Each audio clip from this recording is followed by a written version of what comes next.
Welcome, listeners, but take heed. We will say whatever we need to share our knowledge, thoughts, and joy, and even things that do annoy. So join us now, but be aware. We have a tendency to swear. We'll dial it back a little bit. But frankly, we don't give a shit. Welcome to For Fawkes' Sake, a Harry Potter book movie compare and contrast podcast. I'm Karlee, and the goofy goober Gryffindor to my right is Ellen. I appreciate the alliteration, but couldn't you have gone with, gorgeous, graceful Gryffindor or something? Only the true SpongeBob fans will know the goofy goober. Fair enough. That being said, let's fly into the Phoenix flashback. Last week, we covered the first half of Chapter 38. The Second War begins, and a notable lack of corresponding film scenes. Harry is confused about the amount of peopling he wants to be getting on with.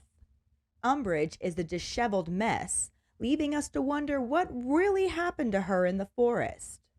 After lots of apologies about his dog father, Harry goes to sit in solitude. Ron and Hermione are, of course, allowed to leave the hospital in time for the feast.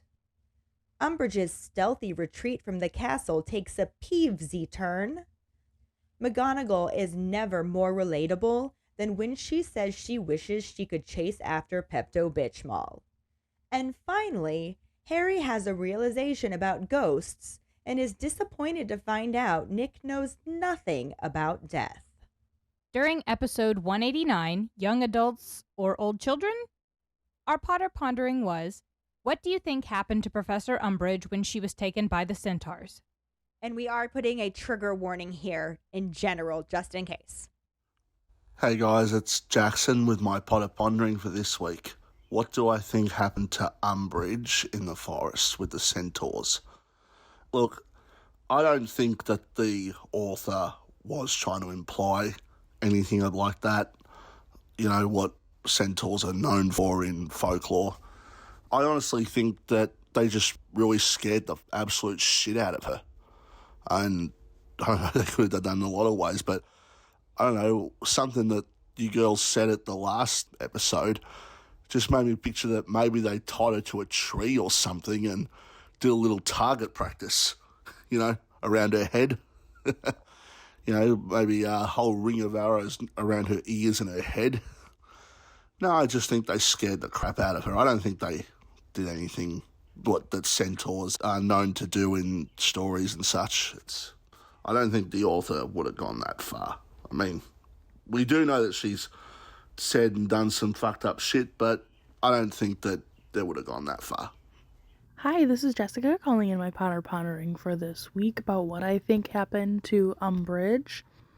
First of all, I think Harry, Ron, Hermione, and Ginny had every right to laugh at her considering what she did to them.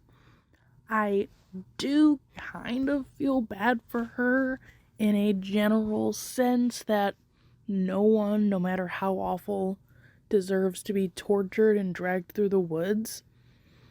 Especially considering theories around what exactly happened to her. No one deserves that. However, I think Madame Pomfrey would be able to tell whether it happened based on certain healer abilities that she has.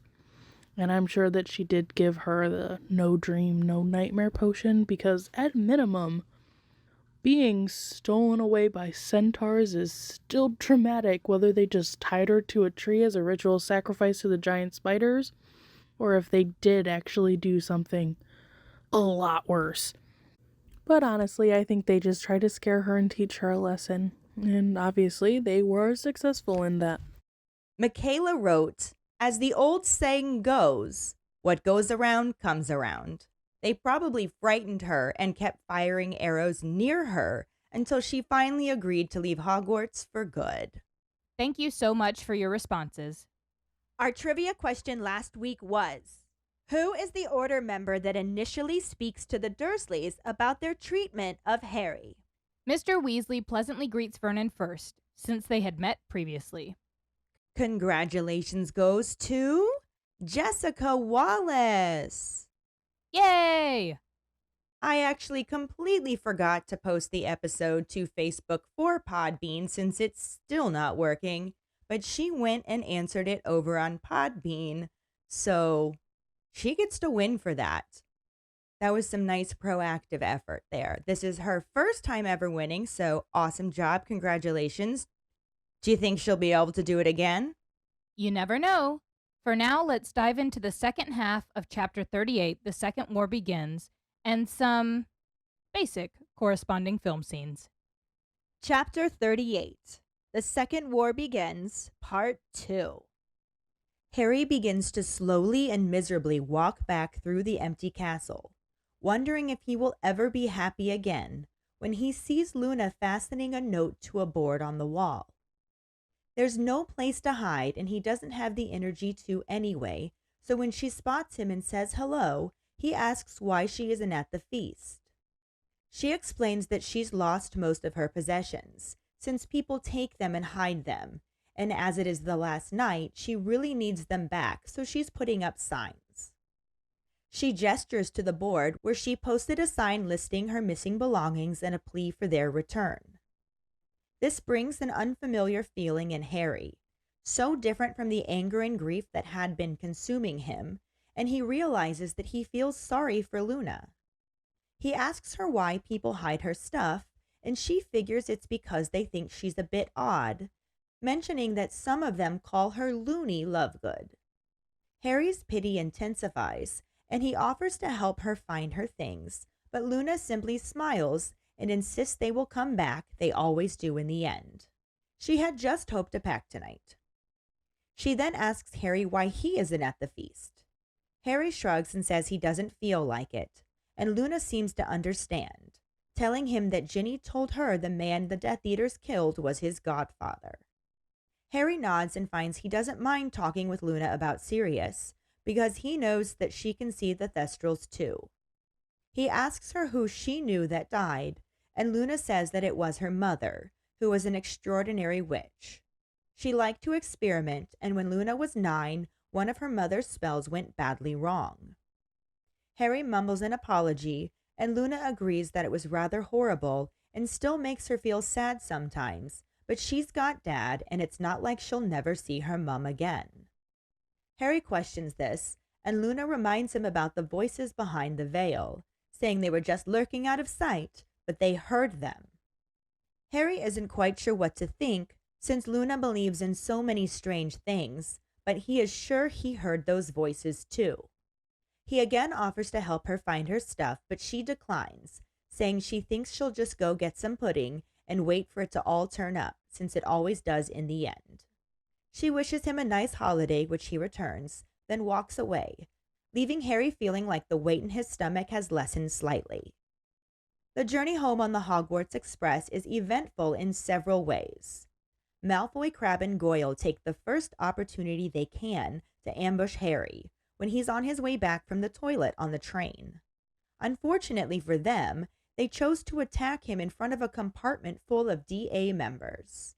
Ernie Macmillan, Hannah Abbott, Susan Bones, Justin Finch-Fletchley, Anthony Goldstein, and Terry Boot jinx and hex the 3 Slytherins to the point that they look like giant slugs in Hogwarts uniforms. Harry, Ernie, and Justin hoist them into the luggage rack and leave them to ooze as Ernie mentions how he's looking forward to seeing Malfoy's mother's face when he gets off the train. Ron joins them at this point and says he thinks Goyle's mum will be pleased since he looks loads better. He lets Harry know that the trolley is at their compartment if he wants anything, and Harry thanks the others before heading back with him. He buys a large pile of cauldron cakes and pumpkin pasties. Hermione is reading the Daily Prophet, Ginny is doing a quiz in the Quibbler, and Neville is stroking his Mimulus Mimbletonia, which has grown quite a bit over the school year. Harry and Ron spend most of the trip playing Wizarding Chess, as Hermione reads out bits of information from the Prophet about repelling Dementors, the Ministry's attempts to track down Death Eaters, and letters from people claiming they saw Lord Voldemort. She then folds up the paper and claims that it hasn't really started yet, but it won't be long. Ron gets Harry's attention and nods to the window onto the corridor. Harry sees Cho pass by, accompanied by Marietta Edgecombe, who is wearing a balaclava. When they catch each other's eyes, Cho blushes and keeps walking. Ron asks Harry what's going on with them, and when Harry says nothing, Hermione tentatively informs them that she's going out with someone else now. Harry is surprised to realize this news doesn't bother him at all, after everything that has happened recently. Ron thinks that it's for the best, since Harry wants someone a bit more cheerful, but Harry just shrugs and figures she's probably cheerful enough with someone else. Ron asks Hermione who Cho is with now, but it is Ginny who lets them know that she is with Michael Corner. Ron is confused since Ginny had been dating him, but his sister updates him, letting him know that he didn't like Gryffindor beating Ravenclaw at Quidditch, so she ditched him and he ran off to comfort Cho. Ron is delighted and calls him a bit of an idiot, giving Harry a furtive look as he tells Ginny to choose someone better next time. Ginny mentions that she's chosen Dean Thomas, causing Ron to yell, "What?" as he upends the chessboard. The train slows as it approaches King's Cross Station, and Harry briefly entertains the idea of refusing to exit. However, when it does stop, he lifts down Hedwig's cage and prepares to drag his trunk as usual. When the ticket inspector signals that it's safe for them to go through the magical barrier, Harry is surprised to find Mad-Eye, who's wearing a bowler hat over his magical eye, Tonks, whose hair is its usual bubblegum pink, Lupin, Mrs. and Mr. Weasley, and Fred and George, who are wearing scaly green jackets, all waiting for them. Mrs. Weasley greets her children, then asks Harry how he is. He lies, saying he's fine, as she embraces him. When she lets him go and turns to Hermione, Lupin says hello, and Harry asks him what they are all doing there. Lupin smiles and says they thought they'd have a little chat with his aunt and uncle. Harry doesn't think that's a good idea, but Moody interjects to disagree. He picks them out of the crowd, and Mr. Weasley speaks up to ask if they should do it. Moody agrees, and the two men lead the group across the station towards the Dursleys, who look positively appalled at Harry's welcoming committee. Mr. Weasley addresses them first, introducing himself again. Vernon turns a deeper shade of puce at the sight of the man who demolished their living room a couple years previously, but otherwise says nothing. Petunia looks frightened and embarrassed, and Dudley fails at trying to make himself look small and insignificant. Arthur continues speaking, explaining that they wanted to have a few words with him about Harry, and Moody speaks up in a growl to clarify that it's about how he's treated at their place. A very indignant Vernon attempts to argue that he isn't aware that it is their business what goes on in his house. Moody cuts him off to tell him that what he isn't aware of would fill several books. Tonks joins the conversation to steer it back on track, bringing up what will happen if they find out anyone has been horrible to Harry, and Lupin insists that they will hear about it. Mr. Weasley adds on, even if they won't let him use the Fellitone, and Moody finishes the thought, saying they will have to answer to them. Vernon is outraged and asks if they are threatening him.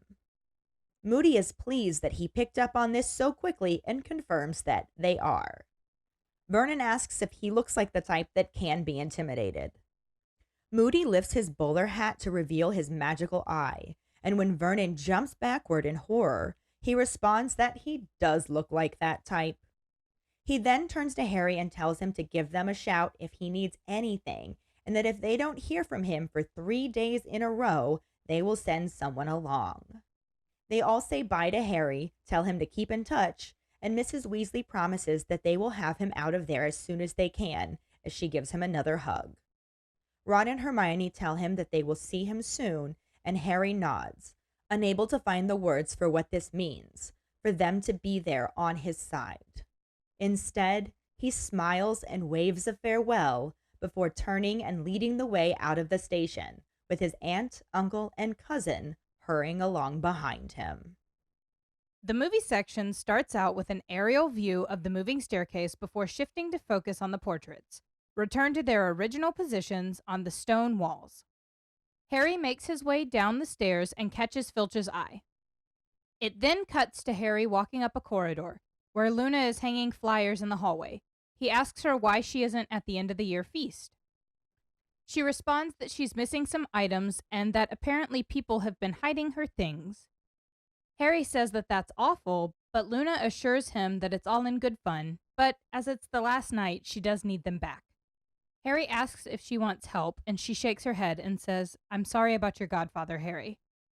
She squeezes his hand and Harry looks reassured. He asks again if she wants help, but she insists that it's all right, saying her mom always said things we lose have a way of coming back to us in the end. The camera pans up to show a pair of multicolored Converse hanging from an arched door frame. Luna continues her thought that things come back to us even if not in the ways that we expect, then whimsically states she will go get some pudding. She skips off, leaving Harry staring off into space. The scene changes to show owls in cages and students chatting and walking up the gravel path. Hogsmeade Station is shown with the train blowing its whistle in the background. A porter greets the students and helps them with their luggage. The camera then pans to the carriages where Padma Patil is handing Nigel his owl. It continues over to Ginny and Seamus talking, and then finally to Harry, who is looking forlorn as he walks up behind Ron and Hermione. He tells them that he has been thinking about something Dumbledore told him. As Ginny, Neville, and Luna walk up behind the Golden Trio, Harry continues his thought that they have one thing Voldemort doesn't. Ron looks at Harry, a little surprised, as Harry says, "Something worth fighting for." Ron and Hermione look at each other and smile as the camera moves upward to show the top of the Hogwarts Express, ending in a shot of the castle, the lake, and the impending storm. So as you can see, there are corresponding movie sections, well, like one scene that directly corresponds to the book chapter here, but it is slightly different. And then the whole second half of this very short movie section is completely different. I don't think it was a bad add-in, though. I think it's very comforting the way that it ends. It is a good movie ending. We'll talk more about that when we get to that. It's just different. It is just different. So this half of the book chapter starts off as Harry walks away from the room he was in with Nearly Headless Nick, where he basically felt like he lost his dog father all over again. And he's just like morosely meandering through the castle, wondering if he's ever going to be happy again. I feel like that's Harry 98% of the time. Morosely meandering? Yes, morosely meandering. I'm going to give it less than that, though, because I'm going to say it's like mostly meddling, and the rest of the time it's morosely meandering. Mostly meddling and morosely meandering is absolutely Harry's life. And sometimes throw in a maudlin there. You just like that word. Maudlin. Exactly. So in both the book and the movie section at this point, it picks up with him running into Luna. And in both, it's about her not having her belongings. So in the book, when Harry sees her, he considers hiding, but there's really no place to go. So she sees him and says hello. Harry then asks her why she isn't at the feast. Harry's a lot meaner to Luna in the books, like he was gonna hide. Come on, I don't think dude. it was about being mean to Luna so much as it was about not wanting to deal with people. I guess that's fair, but he does seem to be a little more annoyed by Luna in the books than he is in the movies. He seems to get past that to a certain extent at this point, though. That's true. Because he asks why she's not at the feast, and she tells him that she's lost the majority of her possessions because people take them and hide them from her. But since this is the last night, she really needs them back, and that's why she's putting up these signs. And she points to one of the signs that lists all of her missing belongings and has a plea for their return. Like, this just makes me so sad for Luna. Are these other Ravenclaws that are hiding her things? Like, GTFO, y'all. I know, it's shitty.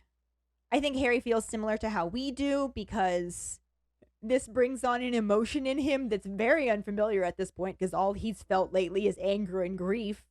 And now he's feeling pity. He feels sorry for Luna.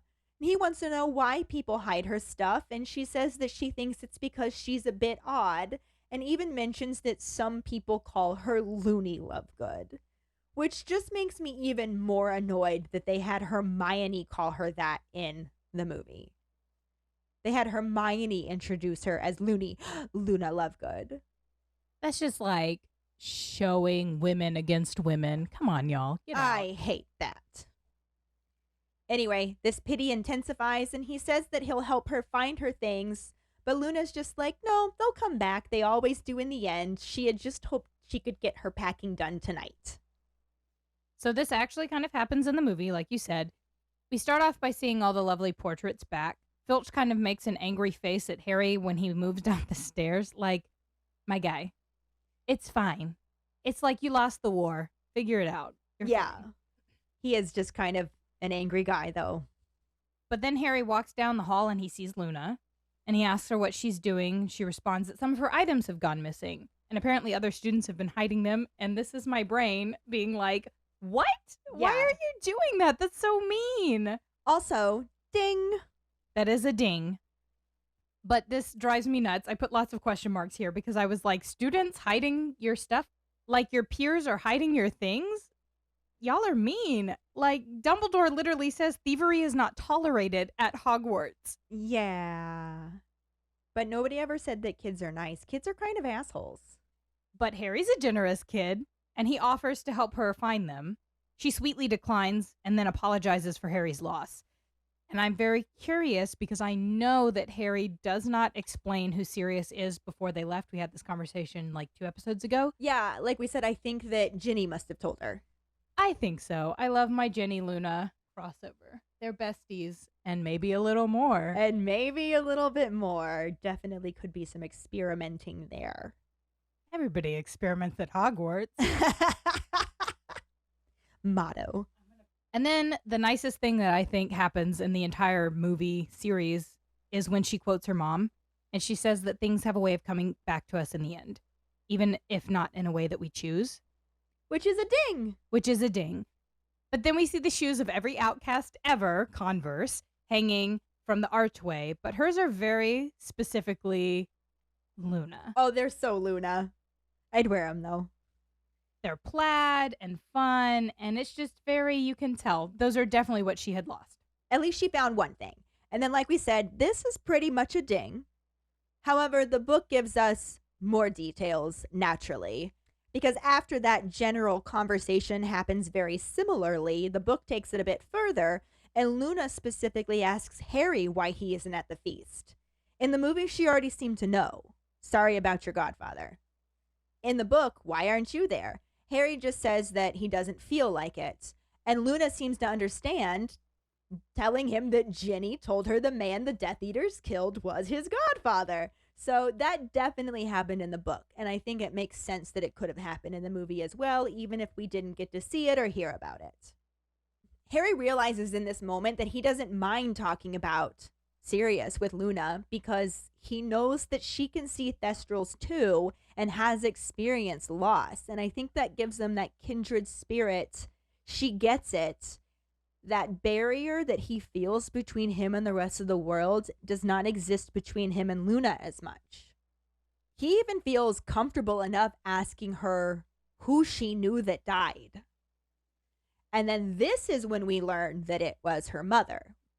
We found that out way earlier in the movie, but it's in this moment, nearly at the end, that we finally learn this about Luna and get a little bit more of her backstory. But that story is otherwise very similar. She was an extraordinary witch who liked to experiment, and when Luna was 9, one of her mother's spells went badly wrong.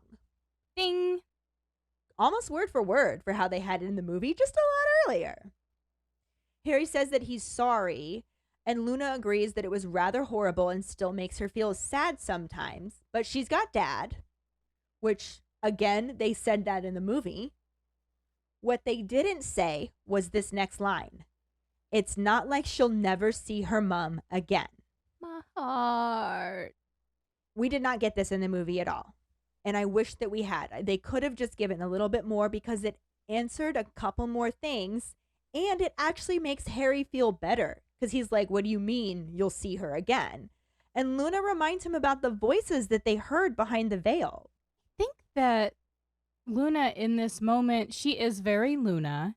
We all know that. But I think her little oddities at this point are so therapeutic for Harry. She's dealt with her mother's death very well. I assume because she had her father and he was probably helping her. But Harry's not dealt with death at all. And Luna's here and she's very good and she's very calmly talking to him and offering him those little pieces of, you're never not going to see them again. Right. And it's strange to hear this.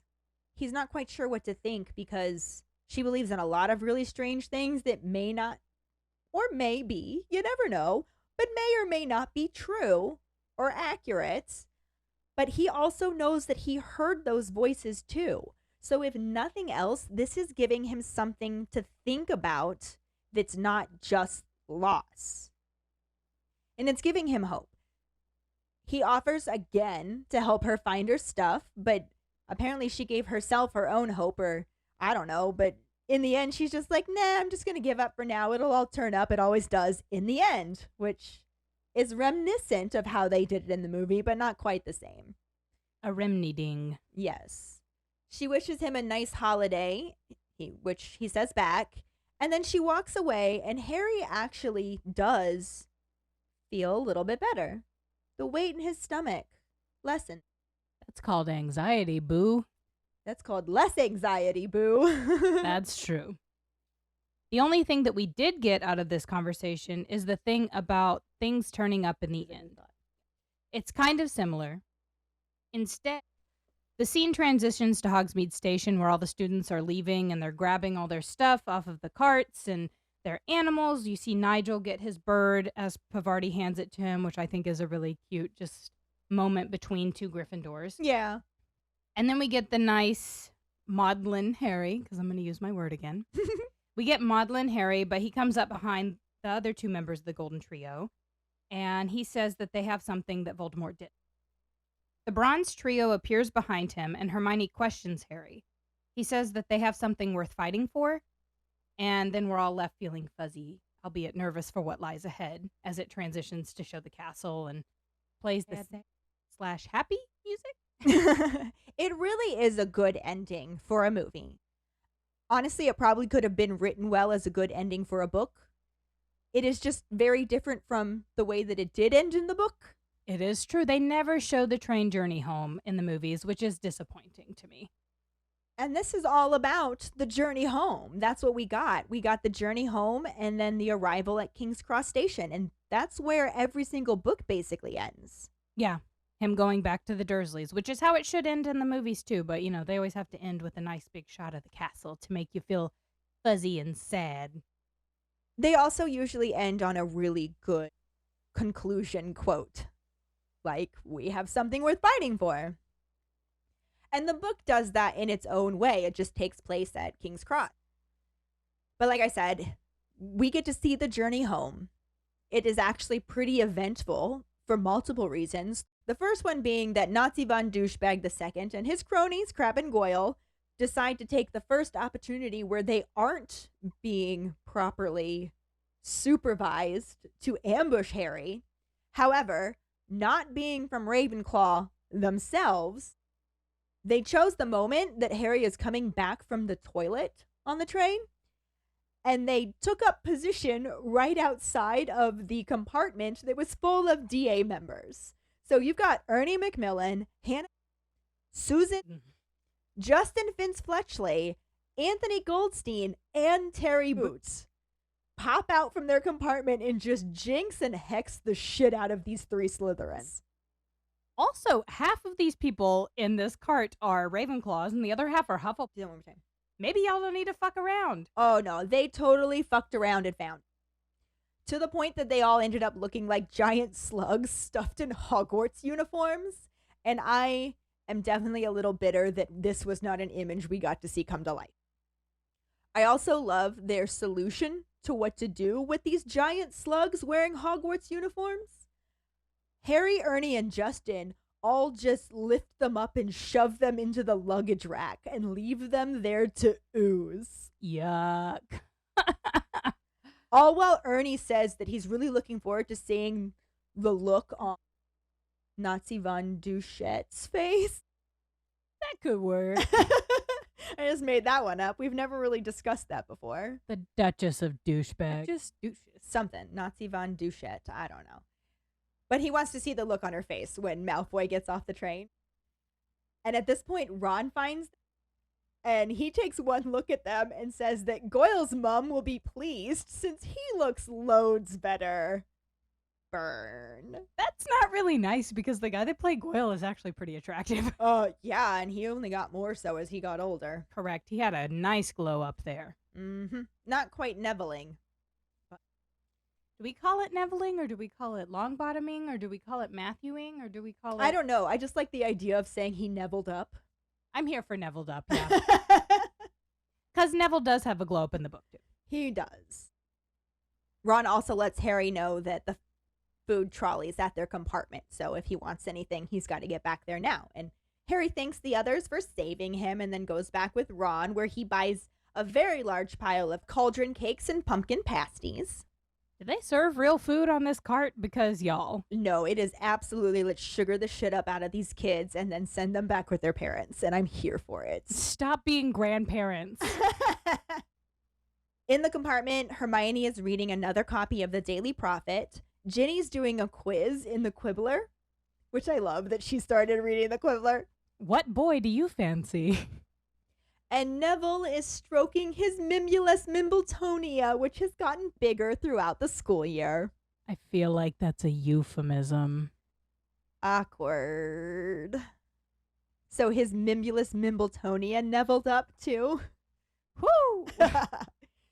So then for the rest of the trip, Harry and Ron pretty much spend it playing Wizarding Chest, as Hermione just reads them bits and pieces from the Prophet, stuff about repelling Dementors, and the Ministry's attempts to track down the murder munchers, and then letters that people sent in claiming they saw Lord Voldemort, which I feel like would have to be fantastic to a certain extent. I saw him sucking down a chili dog at the 7-Eleven. Exactly. She then folds up the paper and makes the comment that it hasn't really started yet, but it's about to. This is like the calm before the storm. Hagrid has a similar line. In the movie, he says something very, very similar to that. At this point, cho-ching, which is more of a cho-chang now. It doesn't elicit the same excitement. No choner boner here. No choner boners. And she walks past their compartment. She's with Mariette Edgecombe, who's basically covering her face with a balaclava, because still has the angry purple marks that say sneak.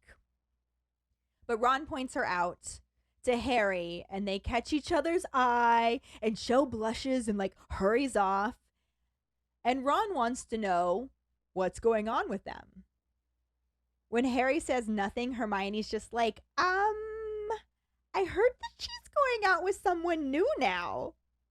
The whole thing with her and Harry blows my mind, because he refers to her in the 7th book as his ex-girlfriend. Y'all went on one date and you kissed once. You are not boyfriend and girlfriend. Calm down. They're also 15 and 16. But at 15, 16, I wouldn't have classified somebody that I went on one date with and kissed once as my boyfriend or my girlfriend. My ex Personal. interest. Yeah, I mean, it could have been like his, I don't know. We The don't book know refers how to much it. time they actually hung out at Hogwarts in between things and stuff. I guess that's also fair. But this part also makes me sad because Marietta, it's not Hermione's Slytherinness. I didn't get to talk to you guys about this because I wasn't on the podcast at that point. But the Marietta thing is so upsetting to me because she has that through the next year. Harry says that he sees her in the corridor on the train in the next year, and she still has it on her face. Yeah. I know Hermione's good at magic, but baby, can't you get it off her? Because she was Veritaserumed. She wasn't. Not in the books. There was no Veritaserum in the book. Snape gave her fake Oh, he did give Veritaserum. fake, that's She true. chose to betray them. I don't think she would have gotten those scars. But she's also scared. Then she shouldn't have joined the group. She shouldn't have. I do definitely agree with that. She shouldn't have gone with Cho if she didn't want to. And honestly, if your friend's doing something you don't want to do, you don't have to do it. Same old saying, if your No friends peer are jumping pressure. off the bridge. Yep. Do I think that she deserved to be permanently disfigured? Probably not, no. I hope that it is something that over time, as she proves to be more loyal, that maybe it fades more and more. Does she come back for the Battle of Hogwarts? Because if she does, I feel like it would go away for that. I don't think she does. Probs not. Oh well. But anyway, Harry has now learned that she's seeing someone new via Hermione and is kind of surprised to realize that this doesn't upset him in the least. Probably partially because everything else that has happened recently has been a much bigger deal than that. But in general, he's just like, I'm over it. Yeah, I think he kind of realized they weren't compatible. It was Yeah. just like a crush, and then they went on a date and they were like, maybe not. Right? And Ron also thinks it's for the best, saying that Harry wants somebody a bit more cheerful. And Harry's even like, I'm sure she's perfectly cheerful with someone else. That is really nice that Harry is not being like, she's annoying and whiny and cries all the time. I think aside from them not being compatible, I think part of the issue is he would be a constant reminder of what she lost. And she's a constant reminder of what Harry had to see. Right. So Definitely they not weren't compatible. healthy for each other, for Correct. sure. Ron asks Hermione who Cho is dating now, but it's actually Ginny who has this answer because she is now dating Ginny's ex-boyfriend, Michael Corner, which Ron's like, what the fuck? And Ginny's just like, nah, dude. He got so upset when Gryffindor beat Ravenclaw in Quidditch that I didn't like him sulking and I ditched him. He ran off to comfort Cho. Get it, girl. I love Ginny so much. Ron is pretty pleased with this too, because he thinks Michael Corner was a bit of an idiot. And then he gives Harry a very furtive look as he tells Ginny that she should choose someone better next time. Like, all he was missing was, Harry, choose someone better, my best friend. But he also doesn't like the fact that Harry is. I think it's slightly different in practice than it is in concept. Yeah. It's like, on paper, this looks good, but maybe seeing it is a little stressful for me.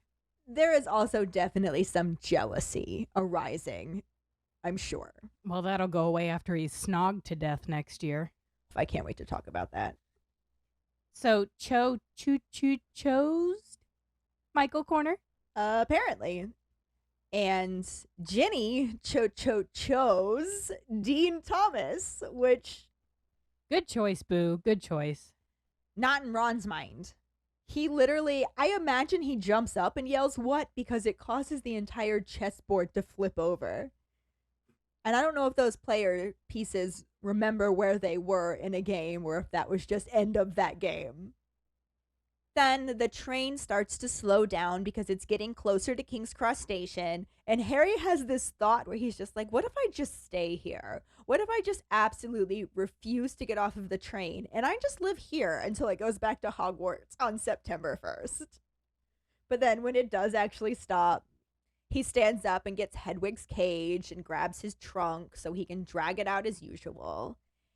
And this is something that I never really considered before, but they mention it here, that they were waiting for a ticket inspector to signal that it's safe for them to go through the magical barrier. And I never really thought about appearing from the other side because there'd be no sign of a train and hundreds of kids would just like appear.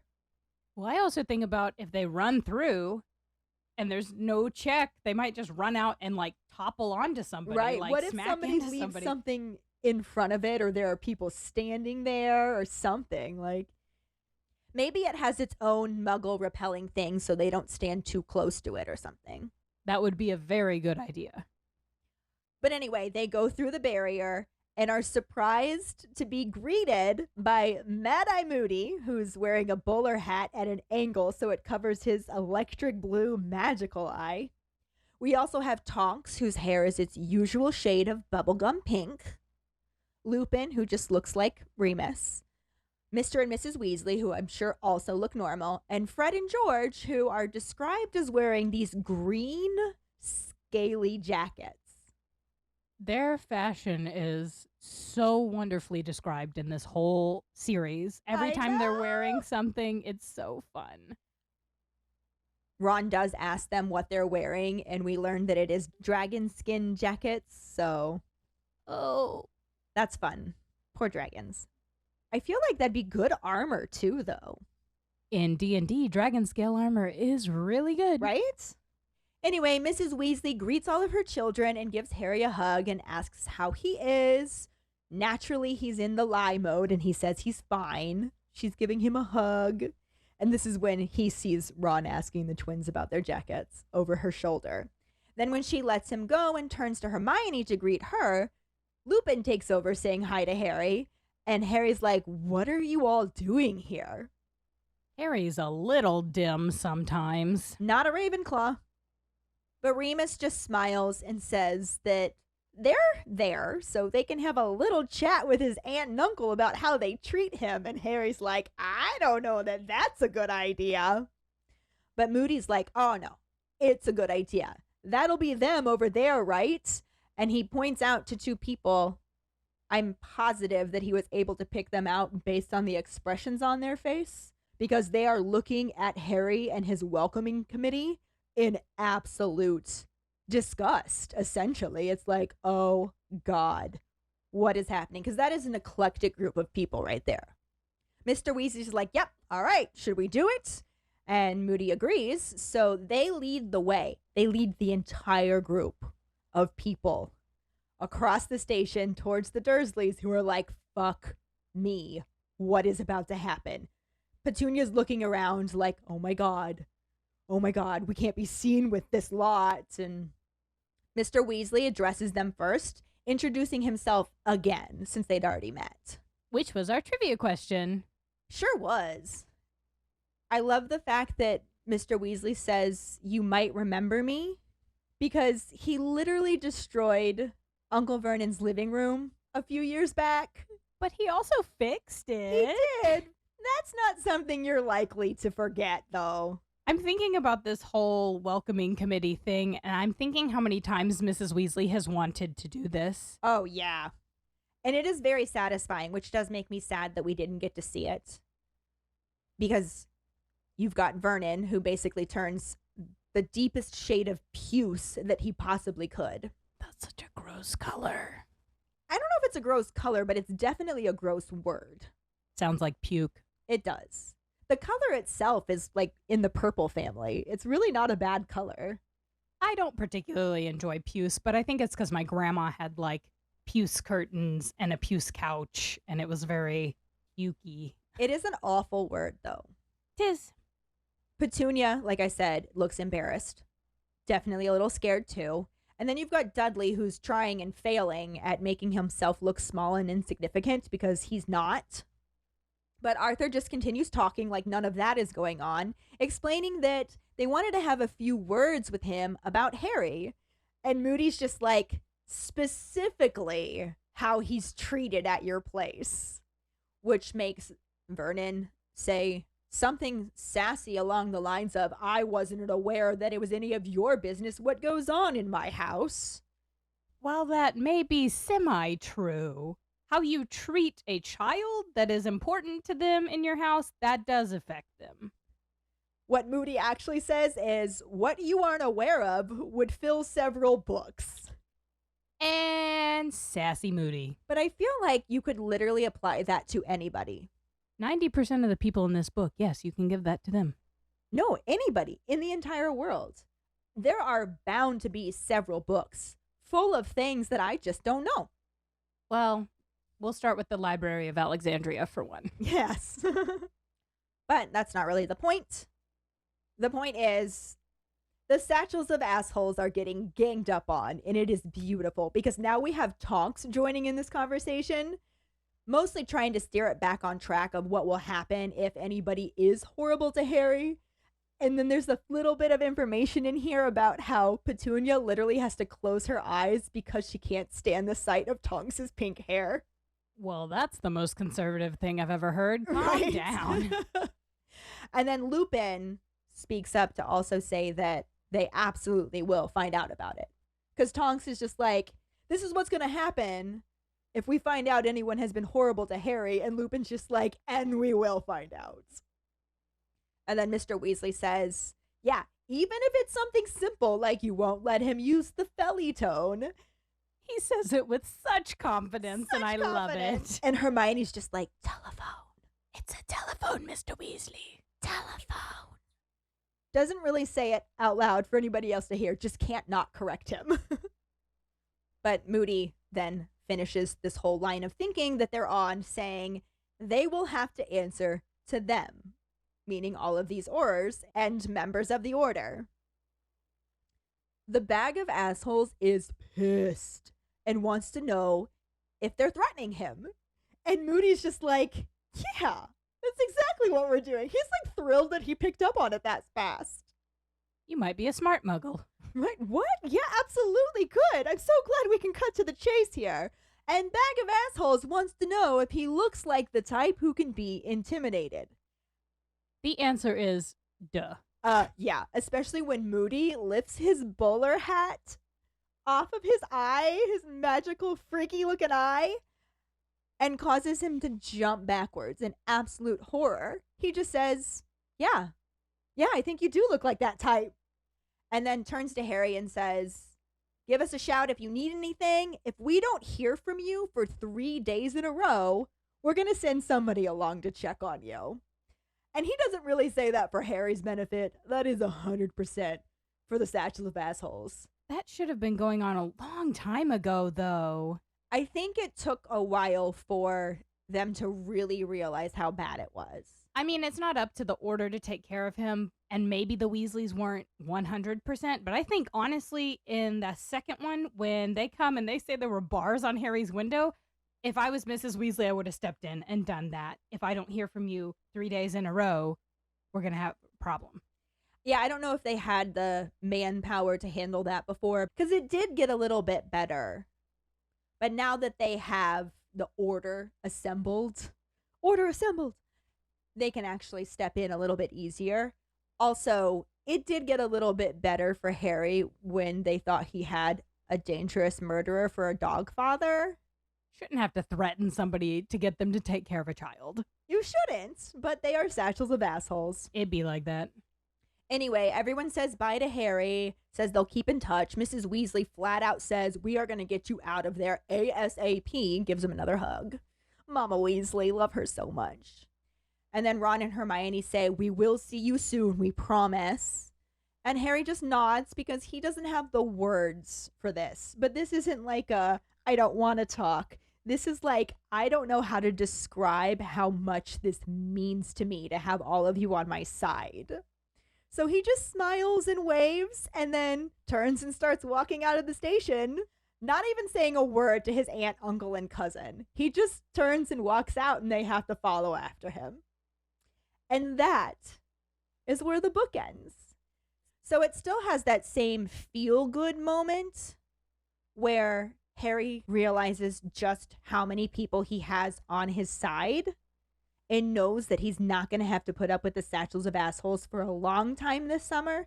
But it's not the same, like, almost mic drop end to the movie, the way that the movie had that line. Something worth fighting for. Yeah, it's definitely kind of a powerful thought as opposed to an introspective feeling of happiness. They end in the same tone, but in different ways, like you're saying. Like, it's one ends and you got that, yeah, and then the other one ends and you're like, oh, yeah, which is actually what I think should be our Potter Pondering. yes. Again, we're in this moment where we don't have a lot to talk about actor-wise. We're at the end of the movie. So it's the end of the movie. We didn't have anybody new because this was super abbreviated. But in general, I do just want to say that the casting was phenomenal. I know that not everybody looked like how we wanted them to or expected them to, but they did such a good job bringing characters to life. I just really wish they had given them more to do once they were alive. Like, anything else that happened in the books? More Dean Thomas, please. How about a little bit of Peeves? To be fair, they recorded all of Peeves for the first one. And then edited him out. Indeed. But we could move on to our Potter Pondering, which is, do you prefer Harry saying something worth fighting for from the movie, or the scene with Mad Eye threatening Vernon with his magical eye from the book? Find the post on our Facebook page and share your thoughts. Or call us at 216-526-6792 and leave your response as a voicemail. Make sure you start off telling us your name and then go into your answer. Don't forget, you can also stitch your response on TikTok. We really look forward to reading, hearing, and seeing them. We do not have a Sorting Hat story this week either, but we do have a wizarding word. And it is this amazing thing that Warner Brothers in the wizarding world is presenting called Back to Hogwarts. They're doing this in partnership with Cinemark, where they're going to be re-releasing Harry Potter and the Deathly Hallows Part 1 and Part 2, like I said, only at Cinemark, between September 1st and September 7th. So the first week of September, right in line with the usual return to Hogwarts in the series. And if you go to Cinemark.com, to the Relive Magical Memories, it's called Back to Hogwarts. You can find it there and get your tickets. I can actually share this link as well. I definitely kind of want to go and see it. We should definitely go together and dress up. Absolutely. That'd be fun. This week's trivia question is, what does the UK version refer to a punching bag as? The first one who responds with a correct answer and the code word #BothEnglish will get a sticker. Another way to get a sticker is to rate and review us through iTunes. If you don't have an Apple account, then you can write us a recommendation on our Facebook page. Make sure to email us at forfawkesakepodcast@gmail.com to let us know you did, and we'll get back to you to figure out which sticker you want and where to send it. Don't forget to find us and follow us on Facebook, Instagram, Threads, and TikTok at FawkesAkePod. Following us on Podbean at fawkesakepod.podbean.com will get you the episode as early as possible and give you a leg up in answering the trivia question. You can also go to our website at forfawkesakepodcast.com to check out our For Fawkes Sake and Harry Potter related merchandise for sale. Don't forget to subscribe to our YouTube channel, where we post our weekly podcast episodes, cooking show episodes, vlogs, bloopers, and other random videos. We have a bit of a backlog on episodes. I did make some progress, and I'm hoping to get the rest up this summer. If you would like to support us as a patron, you can sign up on patreon.com/FawkesSakePod. $2 and up a month will get you some awesome perks like For Fawkes Sake swag, access to our Discord channel, chats, virtual hangouts, and more. And join us next week when we talk about the first part of the differences between the UK and US versions of the book and some of our favorite moments discussing Harry Potter and the Order of the Phoenix. Thanks for listening. Hope you hear us again. I'm Karlee. I'm Ellen, and we are For Fawkes Sake.